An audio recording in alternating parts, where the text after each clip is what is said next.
everyone. Happy Monday. We're here. We made it. Oh my gosh, you would not believe. I've never had the technical difficulties that Mike and I had last week. We literally probably were on for an hour trying to figure out some workaround. And what kept happening is he would be able to hear me, but I couldn't hear him. And then we'd try like a new platform, and then it would be vice versa. And then we did a tech check last night, and it was like so smooth. It might have just been the place I was in, because I was staying at a friend's place last week. So we're so grateful to be here with all of you. Let us know if you can see and hear us okay. I'm going to bring Mike on. Welcome, Mike. We're so glad to have you. Thank you so much for having me. I'm really excited about this. I'm so grateful the technology is working. It's so good. What does your mug say? It says dream with some butterflies on it. This is just reminding me to stay connected. I love it. I love mugs that have like messages that are reminders to ourselves. Like I collect them. You do? What are some of your other favorite mugs? Go boldly in the direction of your dreams. I forget who said that. Thoreau, maybe. And just some pretty ceramic work with a lot of them. Yeah. I'm kind of a basic person. I really love like the wide lip ball mason jar glasses. That's kind of what I use as my normal glasses. I can appreciate that. Yeah. Hey everyone, good to see all of you guys. Let us know if you can see and hear us okay. I'm here with Mike Thomas for the much awaited conversation on attachment theory. So Mike and I met at Relief Fest. Can you believe it was like less than 2 months ago? I feel like it feels like much longer. It really does. It feels like a lifetime ago, really. It was such a great time. So many great people there. It was such a cohesive learning experience where everybody just fed off of each other's energy. It was wonderful. Did you have any big takeaways that you have been trying to apply to your life coming out of Relief Fest? Or was it more just... As a speaker, I think it was a different flavor for me. I didn't attend all of the classes. Yeah. I was preparing for some of them. But the classes that I did attend were pretty amazing, particularly the one with Francesca Gentile. Yes. Gentile, I think she says her name that way.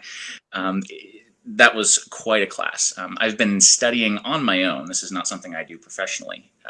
Archetypes as they relate to our sexuality in terms of being fully expressed and integrating shadow aspects, playing out certain roles that are buried in the unconscious, and she's a master at that. So it was more than a pleasure to dive in on that level that I've never tried before. It was great.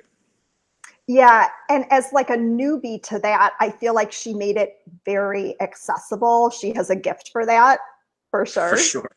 Yeah. Yes. And brought a lot of humor. And her partner, Darren, was phenomenal. They had great chemistry together. I love Darren. He's a gentle giant. You know, you see him in person, you're like, whoa, that's a big dude. And he's just so kind and welcoming. And it was just a really cool blend of energies there. Yeah. I would say I didn't have any like massive takeaways from the sessions and the content. I loved Melissa's erotic eating session. Was super cool.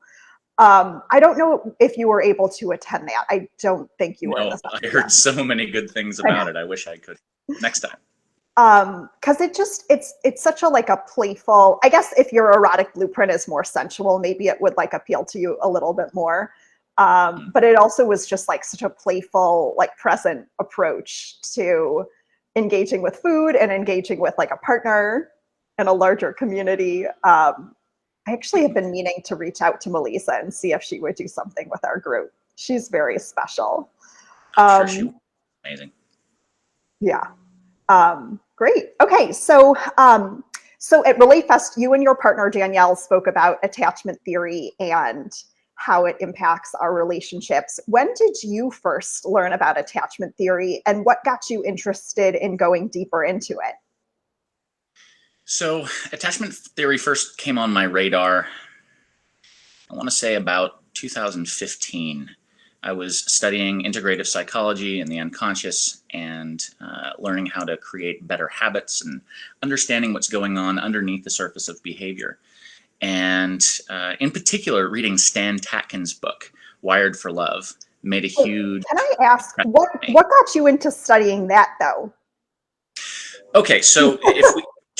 I have done just about every form of personal growth you can imagine. For anyone who's familiar with landmark education, I did the forum, I did the advanced course, the self-expression and leadership program.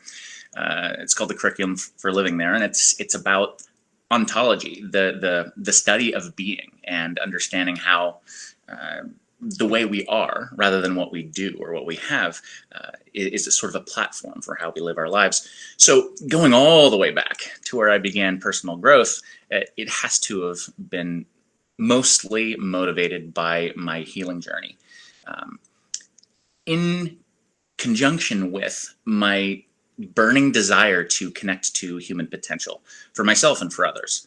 And I always had these big dreams about, becoming a professional skateboarder. I did that since I was 6 years old, and at one point I did achieve a level of sponsorship where I was doing contests and demonstrations and whatnot. That was fun. I've always wanted to become as intelligent as possible. And I learned along the way that trauma gets in the way of that, because the adaptation to trauma is to shut down certain mechanisms that would normally be available to focus all the resources on survival. So as I went through this process and started to discover the different things that awakened my potential, recognizing the symptoms of ADHD, for example, and then going further into the studying of what that really is, beyond the Amen clinics where I learned about the brain and got certified as a brain health coach. Beyond that, in polyvagal theory and in attachment theory, this is where this comes in, that what's going on underneath the surface of those symptoms. For example, in the name, attention deficit hyperactivity disorder. So there's an attention deficit, there's a shutdown. It's a dissociation is really what it is. And so if you look at the broad picture of what's going on, you can start to see symptoms that are in the category of what's called rigidity or a shutdown response of some kind. That's a trauma response. And then when we start to come down... Are you saying that when someone has ADHD, like it's not a genetic thing, it forms as a response, as a protective response to traumas? Is that generally what they're finding?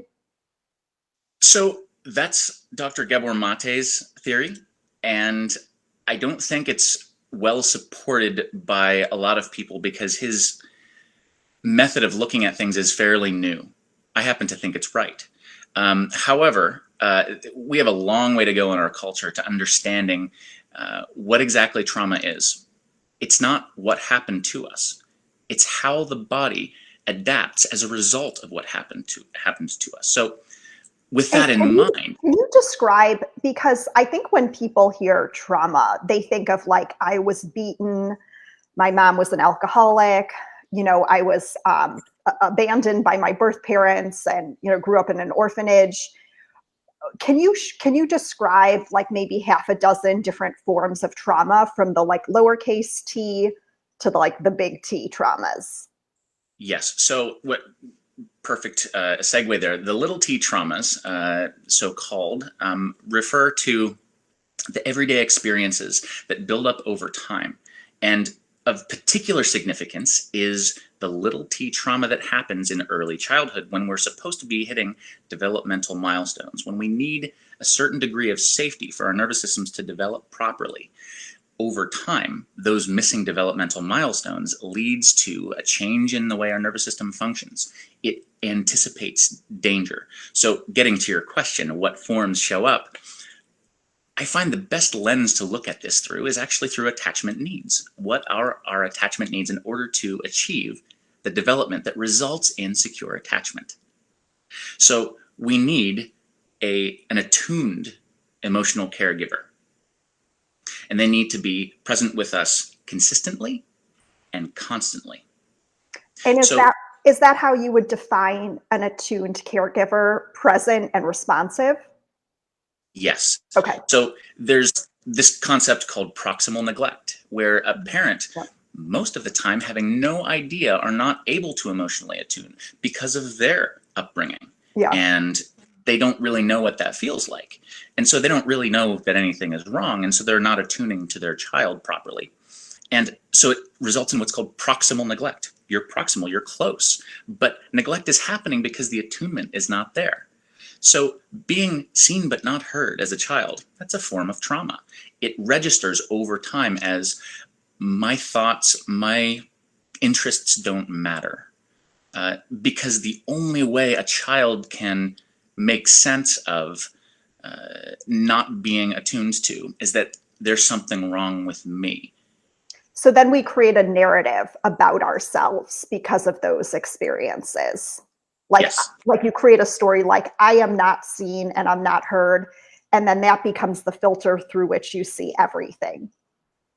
Yes, and it's largely hidden. I mean, most people, unless they've been doing a lot of personal growth work, don't know that this is operating behind the scenes.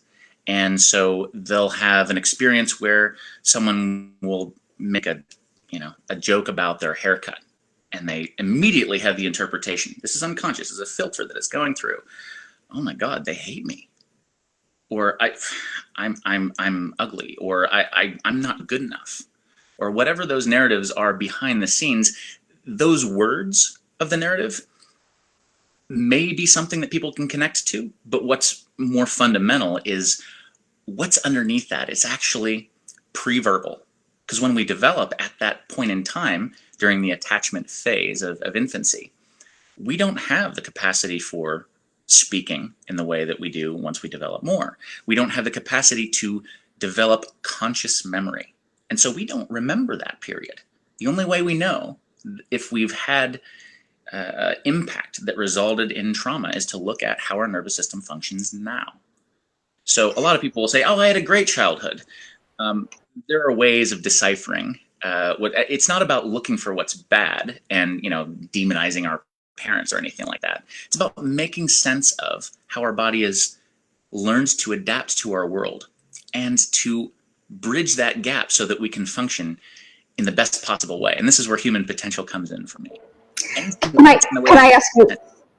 Yeah, can I ask you a question? So let's say someone has these not being seen and not being heard experiences in childhood, and then something happens in adulthood, let's say in the context of a romantic relationship where they feel unseen and unheard by their partner.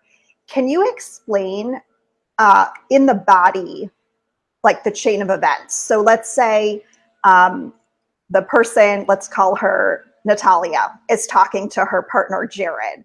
And Jared kind of dismisses her and Natalia feels unseen and unheard. Is it like a thought that causes a somatic response? Is it first a somatic response that then causes the thought? Like what happens in the body system? So a reaction like you're describing comes from what's called implicit memory. The body first responds to our environment. So this experience of our body seeking out unconsciously, sort of filtering out our environment to see if there's any danger anywhere, it's constantly doing that. And it's this process called neuroception. Our nervous system is perceiving on an unconscious level what's going on. So whatever early developmental trauma has happened, early in life especially, pre-verbal is most significant because so many neurons and synapses are being pruned and developed and connected. In that space, wherever something happened, that association comes up in our bodies first. So to answer your question directly, our bodies first have a state arise based on how it is learned to survive. And one of the major pieces of survival that we have to follow, it's a survival imperative for all mammals, including human beings. We need to make sure that we have the protection and support and ideally attunement of our caregiver. Without that, our nervous system does not learn to regulate properly. And worst case scenario, we actually won't survive. There's a study of this huge influx of kids that went into an orphanage in Romania. I forget exactly when it was, but it was a long time ago. And there were so many kids there that not all of them could be attended to all the time. Now, all of them had their needs met in terms of being fed and changed, but they weren't able to all be held. And the results were severe brain damage, lack of ability to cope in life or emotionally attune, dysregulation. Right now, we would probably label them as, on the spectrum, having ADHD, Yeah. being sociopathic even. This development is critical. We need this in order to function. And all of these labels like ADHD or being on the spectrum, these are all very specific ways of looking at how our nervous system is shifting its function to survive, to adapt to what it thinks it needs to do. So in that example of Natalia, did you say? Yeah. And Jared, right? She is responding to how her caregivers responded to her based on how she needed to respond in order to maintain connection as much as possible. What you're describing with Natalia, if I'm not mistaken, is anxious. She is trying to reach and make a bid for connection, right? And her partner, in dismissing, is following a directive unconsciously to protect himself from being overwhelmed. And that's the avoidant adaptation. To generalize. So these behaviors are not something that people do to get under the other person's skin. Now, eventually, we blame them for it because we don't realize what's going on under the surface. But it's actually unconscious. And it's about a dance of recognizing, okay, so what is the actual need here in the body? And what are my boundaries so that I can function properly in my life? Because you don't want to enable abusive behavior, which is sometimes what happens. But at the same time, providing for an understanding of what's going on for both of you will allow a solution to be found. And this is usually the missing piece in healing relationship ruptures. Yeah. Okay, so let's go back to the example of Natalia and Jared. So in that moment, Natalia needs to be seen and heard. Jared is not able to do that. So step one would be for Natalia to notice the core wound she has around I am not seen or I am not heard. Okay, so that's step one. Step two would be for her to be able to communicate what she needs from her partner. And then step three would maybe be how Natalia might respond to Jared's avoidance in response to her expressing a need. So step one would be her identifying the story. Step two, expressing the need. Step three, navigating any trauma that her partner has in response to her need. Let's say you were working with this couple, how would you approach the 1, 2, 3? So the steps I would alter just a little bit.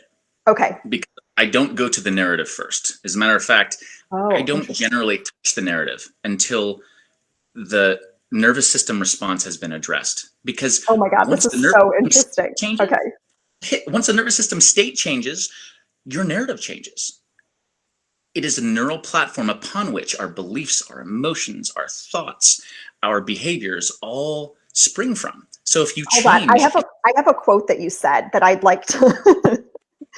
Okay, so, and this is why I think maybe talk therapy is not like maximized as much as it could, because it does for the most part tend to focus on like the story and not necessarily the somatic response. So, okay, you had said the foundations of trauma primarily include a dysregulated nervous system from which symptoms arise, including emotions, behavior, and narratives. As stress increases, a progressive shift in neurological state changes, limits what is possible to experience and perceive. The body must achieve a state of regulation before any technique that is cognitive can be successfully employed. The body needs to be addressed before the mind can effectively be worked with, especially when it comes to trauma. Yeah, that's it in a nutshell. So I do actually work with narrative, but I do it in an embodied way. So I've taken the process of nonviolent communication, using those steps to include narrative so that it's not neglected, but it's body focused. So I'll briefly mention the steps here. Many of your listeners are probably aware of nonviolent communication. Yeah. So first, observation free from evaluation. No, in your mind, you can create columns. So in your mind's eye, and I don't know if this is mirrored or not, so just say on the left side is the regulated nervous system response.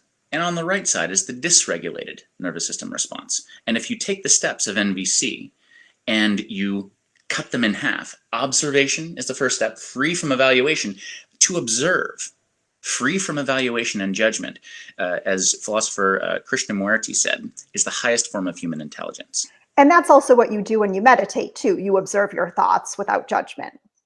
Yes, absolutely. With loving compassion and objective witnessing, right? Mm-hmm. So wherever someone is, they need to address all of these 4 steps within themselves first before I would go to the connection between the partners. And generally, if I'm working with a couple, whoever is the most dysregulated, they are the person I'm going to focus on first. Mm-hmm. Because it's kind of like a leak in the boat. You don't just keep bailing out the water, you try and plug the leak first.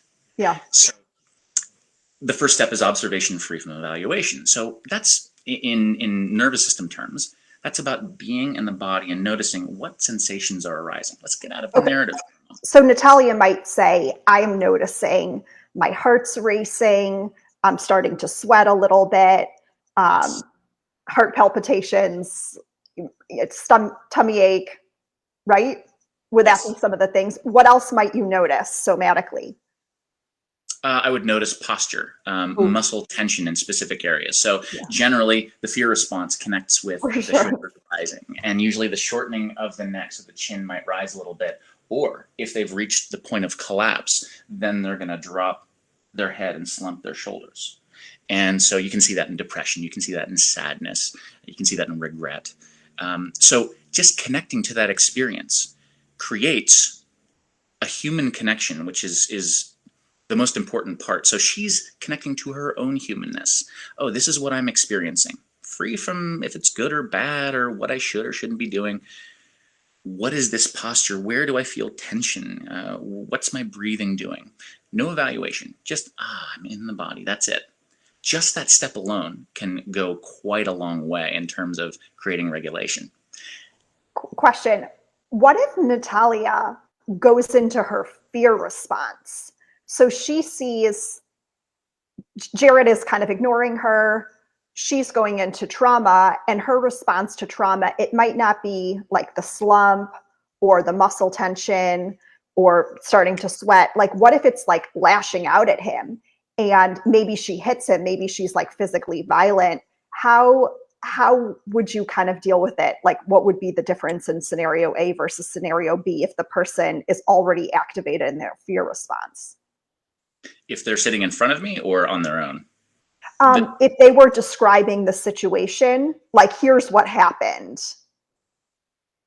So do you see what I'm saying? I would counsel them to get into separate spaces whenever that happens so that they can calm themselves and disconnect from that trigger first. If they were in front of me, I would have Natalia focus on her breath, on colors and shapes around the room, get into her body with her sensations. Wow. So whether she was with me and I could guide her to do that, or if she was on her own and hopefully she'd have the presence of mind, which doesn't usually happen in the beginning. That's why I say to separate and create some sort of relief from that trigger so that there's an opportunity to see what's going on. That's not an easy step. Yeah. Okay. Breath is like the obvious, like, go-to foolproof somatic regulation activity. Yes, with safety. So this is a key piece. You can have the best breathing techniques in the world and know exactly what to do. And if you're not completely on board when you practice it, your body's going to rebel. It's going to counter the experience, and it might make it worse. So what you want to do is create safety in any way possible. So when they go off on their own and they have the potential to have this trigger come up again, and they're asking me, so what are some of the tools that I can use? Well, I'd say, okay, so what are all the things that comfort you? What's a song that you love? Maybe you could sing a song. Maybe you can go by yourself and go sing. Now, that does 2 things. Number 1, it connects her to something that is soothing to her and something that's familiar. Maybe it's even uplifting, or maybe it's finding the mood she's in if she's angry and finding an angry song. The second thing it does is singing uses the breath to stimulate the vagus nerve. Yeah. And it lengthens the exhale, which is a calming experience, whereas inhaling is the revving up experience. Yeah. Mm-hmm. So, Mike, I'm not sure if you're familiar with the book Burnout by Amelia and Emily Nagoski. Okay, no, I know so the name, Emily yeah, Nagoski. No. most people know Emily Nagoski from her book Come As You Are, of course, which is all about pleasure. She has a twin sister, Amelia, and they co-authored a book called Burnout, which is all about emotion cycles. We had an opportunity to have a conversation with Amelia, I think it was like 2 weeks ago, which was incredible. And one of the things they've done extensive research on are the 6 activities that help signal to the body that you're safe. So they give the example of, like, let's say you're really stressed out about your taxes. The body doesn't know that you putting the envelope in the mail or clicking submit online means that the stress is over. You need to do something very specific in body language that signals to the body that you're safe. And so breath obviously is one of them. A good like belly laugh is another. Crying, physical activity, positive social connection. There were, I think, 2 others that I'm blanking on. But like very specific activities that the body understands as you're safe. Yes, mindful movement is what I would insert in there as well. That's where I focus most of the interventions I use for my clients, because it signals to the body that you're in control, that you're in a safe space, even getting creative and playful. Oh, creativity. So, thank you. Creativity was one. Yes. Yep. Yeah. When you get into so Stephen Porges, who created polyvagal theory, basically showing the different branches of the autonomic nervous system and how that plays into trauma, he talked about this concept of play being a neurological state. Yes. It's a combination of social engagement, and I'm showing with my hands the level of stress, the highest level being in trauma, shutdown, and the middle zone being in that chaotic fight, flight, sympathetic response, and down below at your coherent experience. Well, play involves mobilizing with safety. So it includes both of those branches, and it's at the lower side of the stress continuum, but it's a little bit more than just socially engaging, chatting and having a conversation. Like when you play a sport and you're following the rules and you're being playful about it, versus when you might lose your cool for a minute. I know I have in the past when somebody broke the rules or they did something, they played dirty, and all of a sudden this is a war, and the social engagement circuit is gone. I'm just in a war mode now, that fight or flight response, and to have presence of mind and go, okay, maybe they didn't mean to do that. Maybe maybe I should just rein myself in, and bring that social engagement system back online, connect to the body, and make sure you're here in this moment. I'd be curious to hear from the folks who are watching. What are your favorite ways to signal to the body that you're safe? We've talked about a couple of them. Feel free to post in the comments. I know for me, and now this makes like so much more sense based on what you described, like pole dancing is my go-to. And here's why I think it's so effective for me. Physical movement, creativity, positive social interaction, because I do classes and I love the community and the instructors.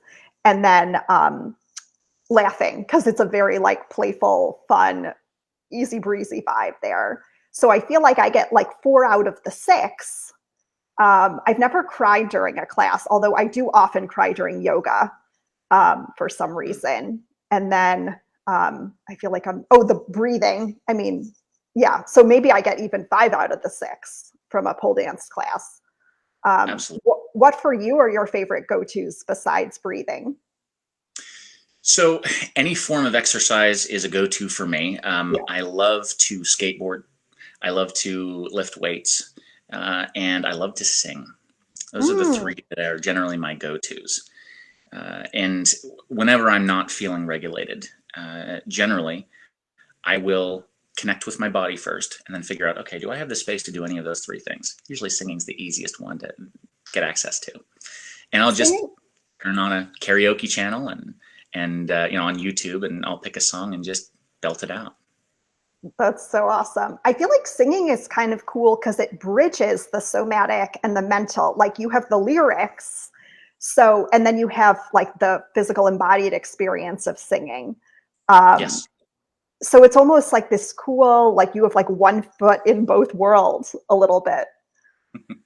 for sure. I'm Yeah. seeing someone is talking about polyvagal theory exercises that are designed to signal safety. Sitting in your room very slowly, scanning the room, focusing on colors and textures. As I mentioned before, any of your senses, if you can connect to those, particularly with movement.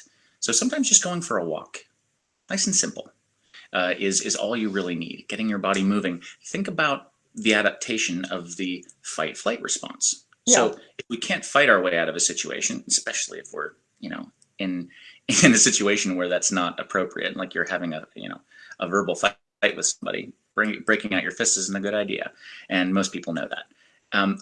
But flight is another option, and what the human nervous system goes to more automatically.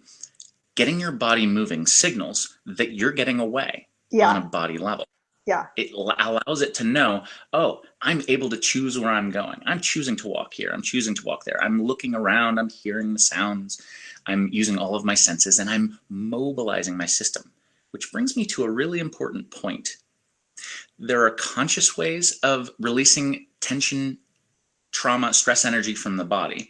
Notice I used all those words together. They're Hmm. synonymous in a lot of ways. Yeah. Trauma, stress, tension. Think about the emotional state that you experience when you're dysregulated. Let's say fear. What's going on with the body? What muscles just tensed up? Hmm. Anger. The face, the fists, the shoulders. That tension gets stored in the body every time we do that, unless we release it. We can do that consciously through having great habits around movement and breathing techniques, and engaging with people socially that can hear what's going on for us when we're not doing so well. We can have a vent session. But there's a deeper level to releasing that tension in the body. And the technique I've been trained in is called TRE, tension and trauma releasing exercises. And what happens in this process is that you access, trigger, you might even say, your body into a shaking response. Now, it used to be seen as pathology whenever your body automatically went into shaking when you weren't controlling it. And as it turns out, that's a method that the body has for releasing tension stored deep inside, particularly in the psoas muscle. It's this hip flexor muscle deep down in your core. And it pulls you into fetal position. Just think about pulling your knees to your chest. That psoas is activating. Maybe curling your tailbone under to protect your internal organs. That muscle is, you might say, the seat of where we hold our stress, tension, trauma, energy. Wow. And by getting that area to shake and release in what's called an autonomic neurogenic tremor, excuse me. The neurogenic tremor is this experience of shaking that happens. Let's say you're really nervous about a speech you're about to give, and you notice that your hands are shaking. Your body's trying to dispel the energy that's stored as tension from all of those emotions that are showing in your posture, and not to mention all of the tension that hasn't been released throughout your life. And these tension patterns can be released on purpose on a regular basis. And upon looking at it the first time, you might think, wow, that looks stressful. It is the most calming, soothing experience you can imagine. Hmm. It triggers the release of oxytocin. It simulates the experience of the mother-infant bond, that complete safety. It's a wonderful technique. It's so funny you mention that because one of the examples in Emily and Amelia Nagoski's book Burnout was like the safari.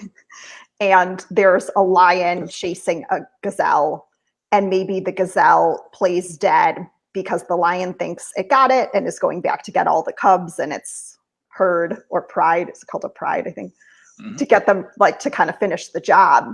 And the first thing the gazelle does to reactivate its nervous system is like the shaking. Absolutely. Yeah. And we have that same mechanism. Yeah. It's pretty amazing. Except as humans, we have the ability to shut it down, to suppress it. Yeah. And in our culture, the experience of vulnerability is often viewed as weakness. So we might not even realize that we're doing it. Yeah. But for example, you get a really stressful experience that let's say you get held up at gunpoint, somebody robs you, and Yeah. you get out alive. Yeah. And then you notice after you get to safety, your body starts shaking. And then often Yeah. we'll say to ourselves, stop, get it together. Come on, you Yeah. can, calm down, right? And what we're doing is we're suppressing that shaking response when really the body is trying to release it. And we wouldn't store that tension energy in our bodies. And it Yeah. wouldn't result in a trauma response if we were able to release that, particularly connecting to a safe other, if somebody can witness us, which is one of the most powerful ways that we can do these things. So if you're in a car accident and you're shaking and someone's nearby, just ask them to sit with you and just let yourself shake. Yeah. You'll have potentially no symptoms of trauma afterward, and perhaps just much fewer than you would otherwise. Yeah. I did see an audience question. I have one other pre-submitted question, so we'll hold the two questions for the end. I just want to make sure that we completed the scenario example. So you Yes. talked a little bit about how you would help Natalia regulate through some type of somatic regulation activity. And then how would you help Natalia? What would be the next step in the way that you would help this couple? So once she experiences safety in her body through a somatic technique and gets present to, okay, I'm here now, regardless of this past experience showing up as the emotions and the body response. So once that calm happens, then we can go into the second step of NVC, which is feelings free from judgment. Allow her to express exactly what she's feeling. And whether it comes through a survival lens or if she knows how to consciously communicate her feelings, it doesn't matter. Just holding them. And I'd probably direct Jared, is it? I'd probably direct Jared to repeat after me. So I'm hearing that you're feeling sad and scared. And he would do that. And just by saying it, even if he doesn't fully feel it, it's going to change her experience of connection to him because he's acknowledging that emotional experience. But what if Natalia, let's say she's on her consciousness journey, she's just starting out, and she doesn't know that she feels unseen and unheard. All she knows is that she's at a level 11 because let's say she goes to criticism, like you never spend time with me, you never listen to me. Let's say she's still kind of in the fight, or she's probably in the fight response, I would say. So she's in a trauma response. She doesn't have the consciousness to know what's going on or to even express it in a clear way. Mm-hmm. So that's where I would jump to the third step. Okay. So the third step is needs free from strategy. Yes. So the key piece there and why this is so valuable is when you connect to the people's needs in an experience, free from how they should meet that need, you're meeting them exactly where they are with acceptance. Yeah. An opportunity to create enough safety. Again, after we created safety in the body, it's connecting verbally to, so you never spend time with me, I heard you say. So I'm hearing you have a need for company, for connection, for care. Do any of those resonate with you? And maybe there's another word that describes the needs that are being unmet.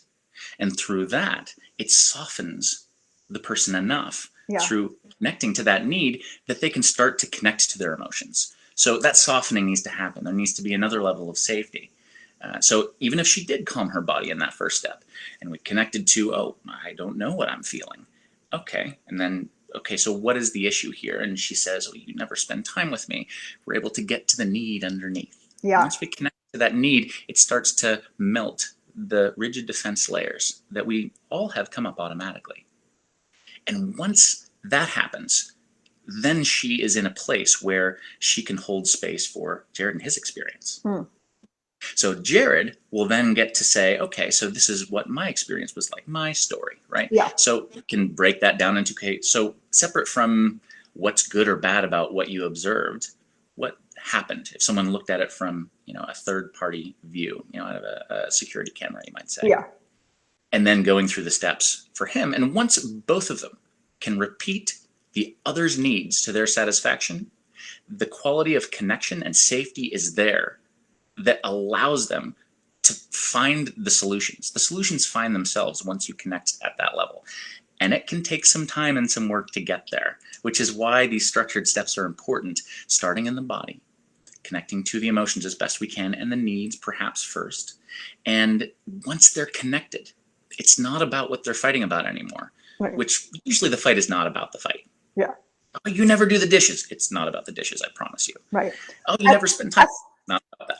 Esther talks about how there are generally 3 themes behind every argument: power and control, care and consideration, respect and recognition. So generally, if you're fighting, it's going to fall into one of those 3 buckets.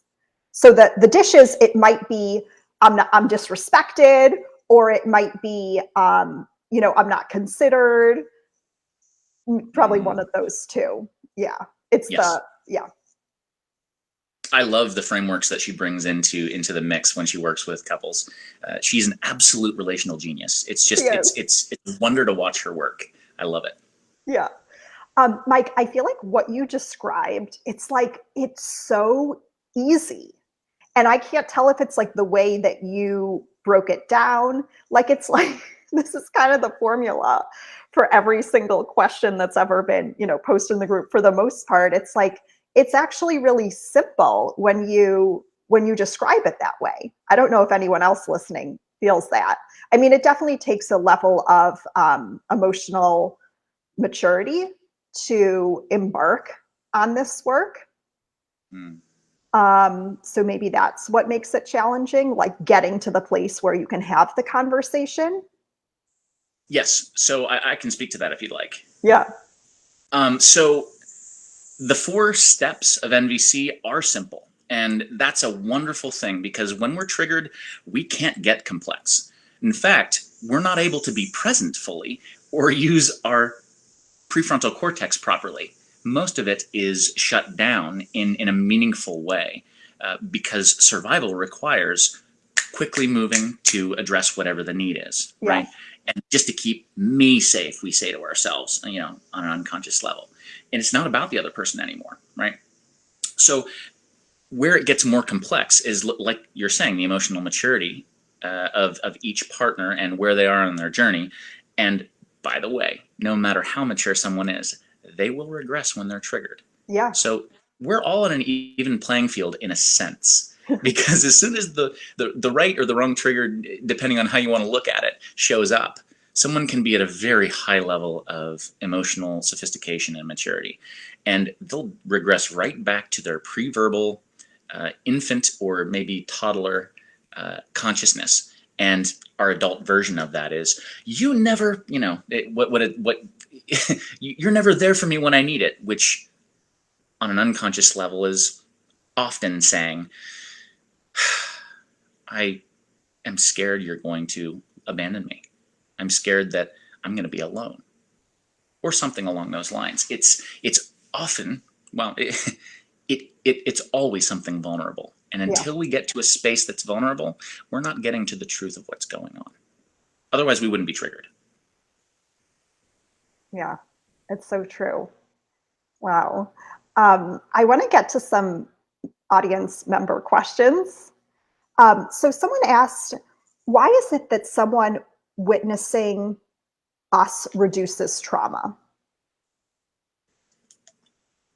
That's a great question. And that gets into the importance of what's called co-regulation. We regulate one another's nervous systems, and we do that far more effectively than we can do it for ourselves. Now, some people get really triggered when I say that. Like, Steve McAhin is like squirming in his chair right now.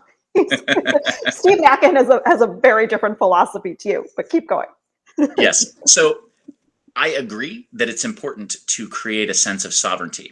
However, if you bypass the step of co-regulation, you never learn to do it properly. And so the people who've had co-regulation in their early development, you might call it regulation privilege. They have no idea what it's like to be dysregulated at a fundamental level from early level of development. So often people will say, who have never experienced that, well, you just need to take charge and do it yourself, regulate yourself. So here's why that's not accurate, and I'd be happy to have a debate if anyone wants to talk about this. The way our nervous systems and brains develop are in attunement with our caregivers. We come out of the womb, this being the hand model of the brain, and this would be the spinal column, this would be the brain stem, and this would represent the limbic brain. So this is like the reptilian level of our neurological functioning. This is our mammalian level, and this is our primate, human level, the cortex on the outside. Most of our cortex, particularly these front two fingernails here that represent the medial area of our prefrontal cortex, they're not developed beyond a very basic level when we're born. How do they develop? Through attunement with our caregivers. The emotional presence with our caregivers allows them to develop. So when you understand that that is how it happens, and ruptures or missing developmental milestones with that co-regulation happening results in a lack of capacity to develop self-regulation. Self-regulation is the map we learned through co-regulation and development. We cannot self-regulate unless we had that early on. So if we did not have proper co-regulation in some form, and this is where attachment styles come in. You know, attachment theory is wonderful at putting all of this together and helping us to understand in a simple way what the behaviors are and what generally the causes were. So in order to answer this question properly, I may need to go back a little bit. So initially when we develop, in order to develop our cortex properly, we're going to need an attuned, present caregiver who's constantly and consistently available.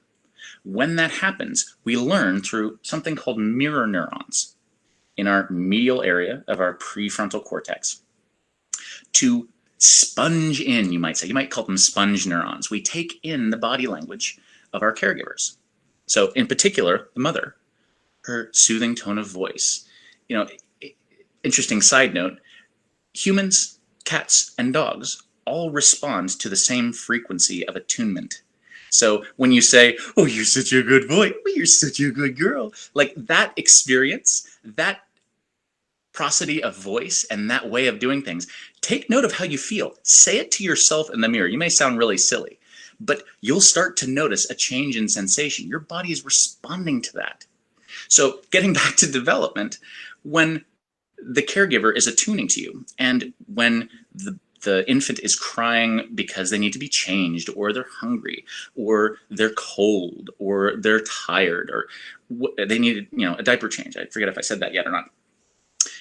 All of these are different types of crying that the infant will put out there. Now, we don't need to be Nostradamus of motherhood. We don't, or fatherhood. We don't need to know right away. The baby will keep crying in a particular way until you figure it out. It's not very strict. So attunement needs to be about 30% of the time for secure attachment to happen, and to develop the ability to self-regulate through that co-regulation experience.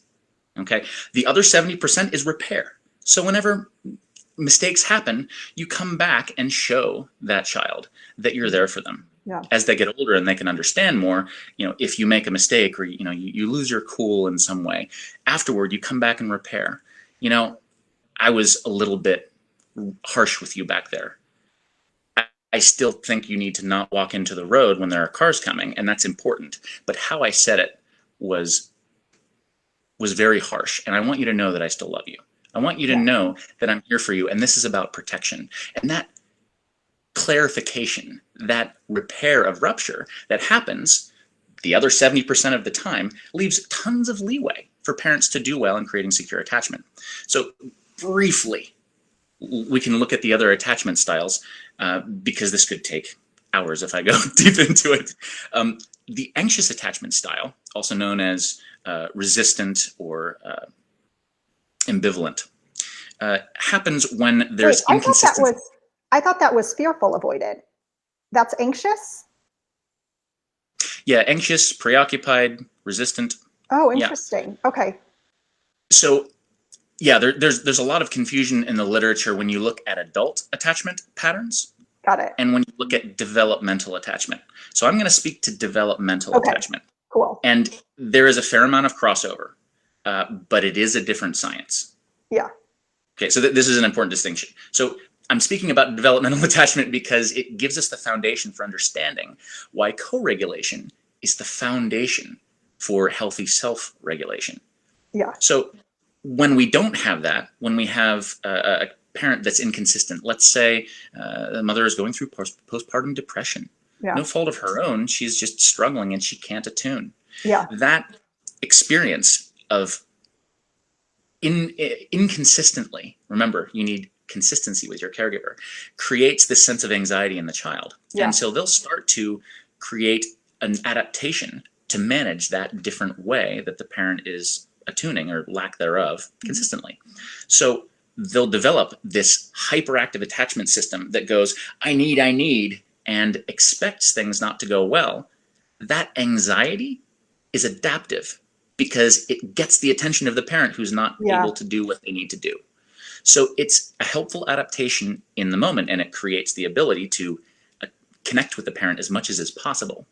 But in adult life, that unconscious pattern underneath shows up as, oh, don't leave me, and often pushing away their partner, who usually will respond in an avoidant way, and we'll get to the other type in a second.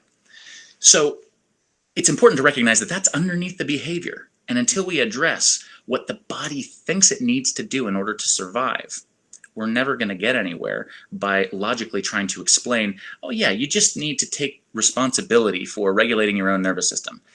That's pretty dismissive. That is, yeah. Mike, someone's not understanding what you mean by co-regulation. So co-regulation is the experience of attuning to someone else. So we can do that as adults as well, but in the parent-infant bond, this is particularly important because it helps development happen. So the child cries and the mother goes, oh, I need to address whatever that child's need is, right? That's attunement. Once they figure it out and they allow the need to be met, they are reading body language. And this is mostly an unconscious process. You know, when you're in rapport with someone and you're having a good conversation where you really get one another and you just can talk and talk and talk and you're excited about it and you're like, oh yeah, it's like we were thinking the same thing. That's co-regulation. It's the experience of attuning. We'll start to match and mirror our body language. So that happens as adults and in a really powerful way when we're in an intimate relationship, but it fundamentally starts with the co-regulation, that is the regulation of the infant from the parent as we develop, that creates healthy development, right? So that's co-regulation. It's this need to have emotional attunement to the degree that we feel safe, connected, secure, and we're able to start to step into our autonomy as a result. Did that clarify? Yeah, and actually, I mean, the chat has been fascinating. Someone just said, thank you for saying that when you are told to regulate your own emotions, it is actually dismissive of the need. I often feel that aspect is ignored. We live in a dismissive avoidant society. We value external accomplishments, looks, money, achievements, status. And again, underneath the avoidant attachment behavior and experience, there's a survival need going on. So it's not to justify the behavior, but that's what I'd like to get to next. So the anxious attachment style happens through inconsistent attachment needs being met. The avoidant style happens as an adaptation to complete overwhelm of the child because they are not being attuned to most of the time. So it's actually a higher level of stress to the degree that they numb out and they develop an adaptation of dismissing anything that's connected to vulnerability, that's connected to I have needs, I have emotions. It's, okay, I'm trying to put words to an unconscious process. So obviously the infant isn't thinking this. I have two insights because I actually first discovered attachment theory through a relationship.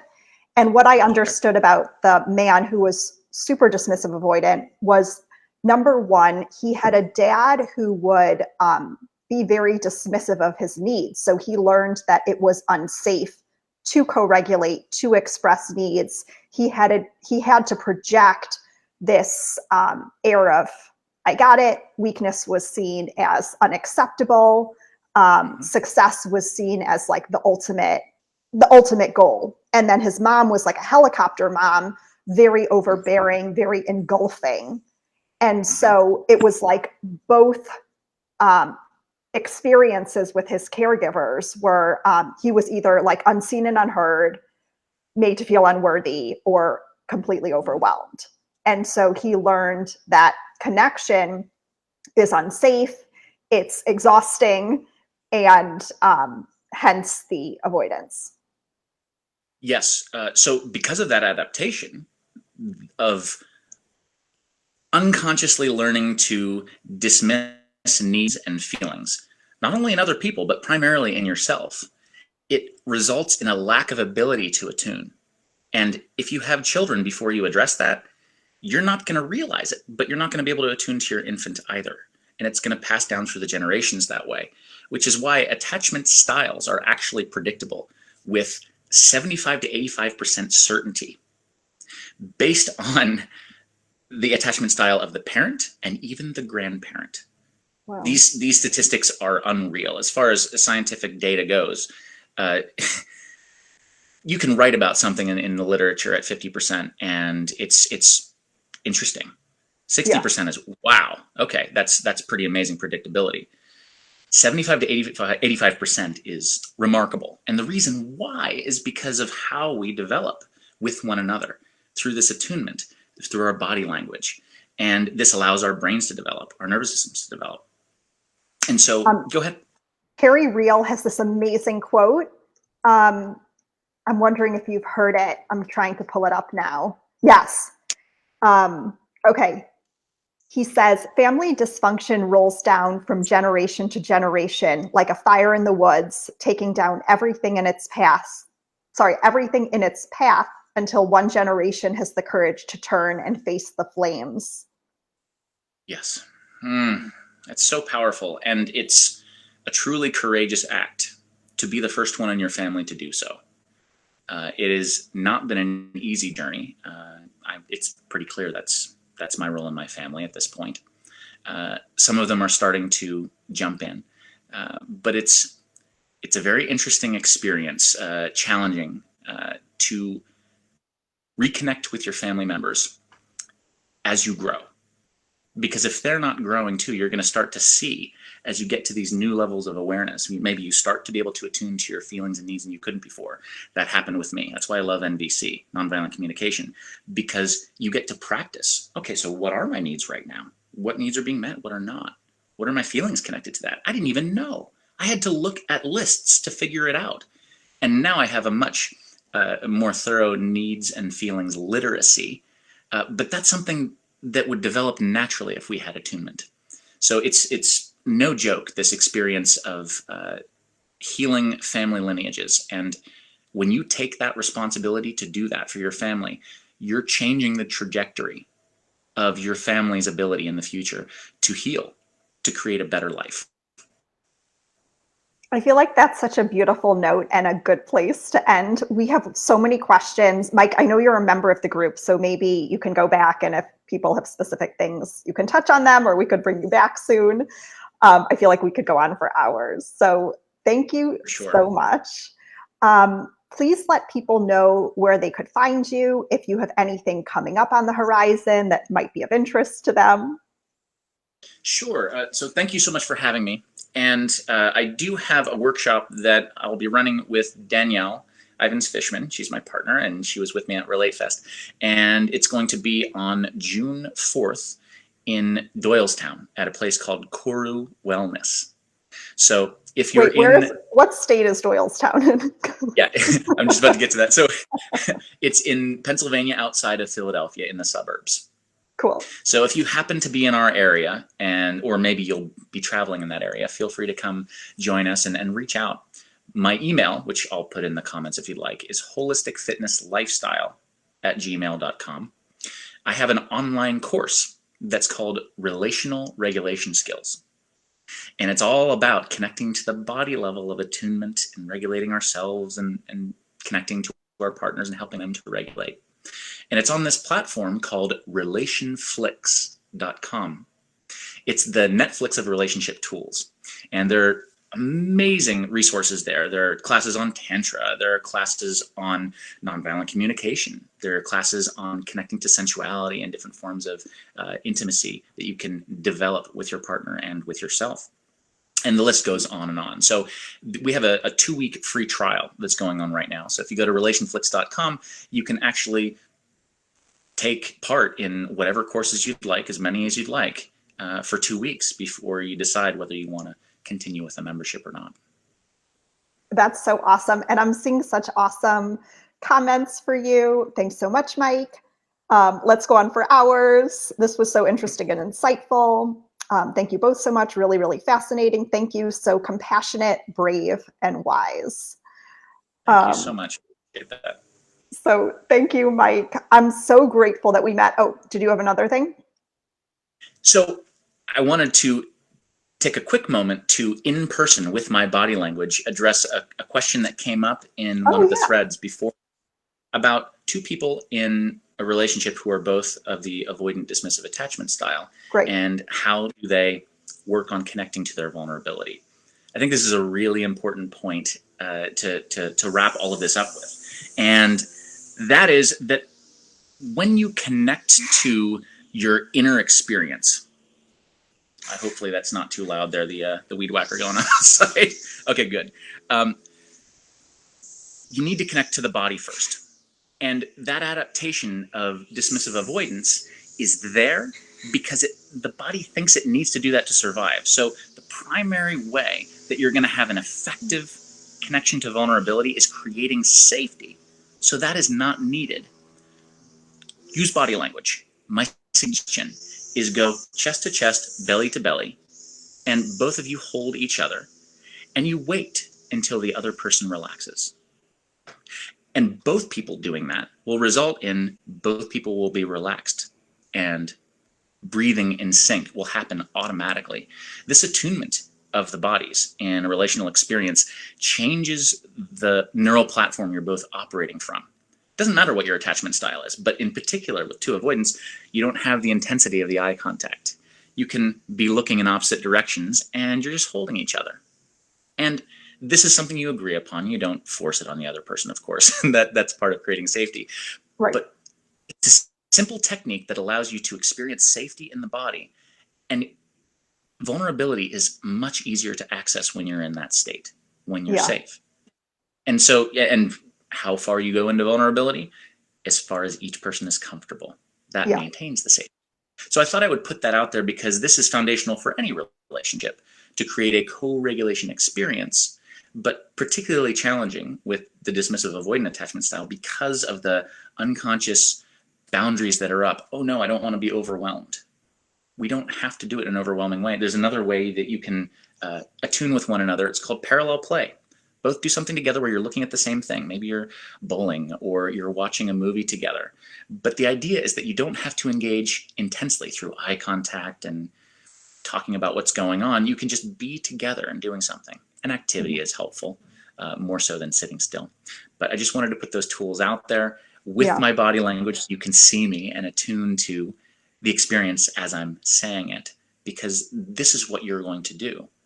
Notice what it feels like in your body when you talk to your partner and ask them what they're experiencing in their bodies. You can get out of the content and into your bodies, and it changes the whole playing field. So I just wanted to offer that for everyone, that when you connect to that body in safety, it changes your ability to attune to one another.